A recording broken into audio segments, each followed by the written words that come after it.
বাধ্য হয়েছে। ওরা জানে যে অপটিক্যাল ইনফরমেশন আছে ঢাকা শহরে লক্ষ লক্ষ মানুষ ইতিমধ্যে আগামীকালকের সমাবেশে সমবেত হওয়ার জন্য ঢাকা শহরে প্রবেশ করেছে। যদি অনুমতি না দেওয়া হয় তাহলে 24 ঘন্টার মধ্যে এই ঢাকা শহর অচল করে দেওয়া হবে। অবৈধ সরকারের কোনো বাধা হিসাবে আর কোনো কাজ হবে না ইনশাআল্লাহ।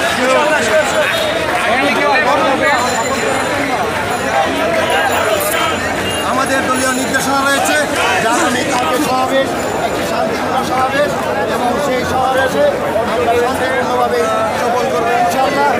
এখানে যদি কুচক্রী মহল আওয়ামী লীগের পক্ষ থেকে বা কোনো সন্ত্রাসী বাহিনী যারা বিশৃঙ্খলা করার চেষ্টা করে যে নির্দেশনা রয়েছে যদি কেউ বিশৃঙ্খলা করতে আসে তাদেরকে সম্মুখীন জবাব দেওয়া হবে।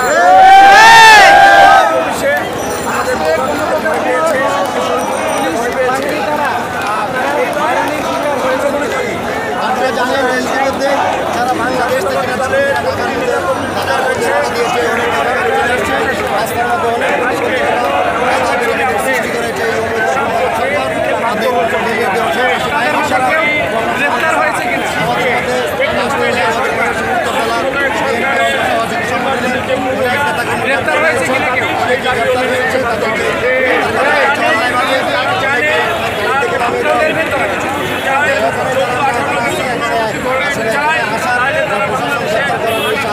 বর্তমান প্রশাসন রাখে না তারা বেশিরভাগের পক্ষে আমরা গ্রেপ্তার করে নিয়ে যাবে।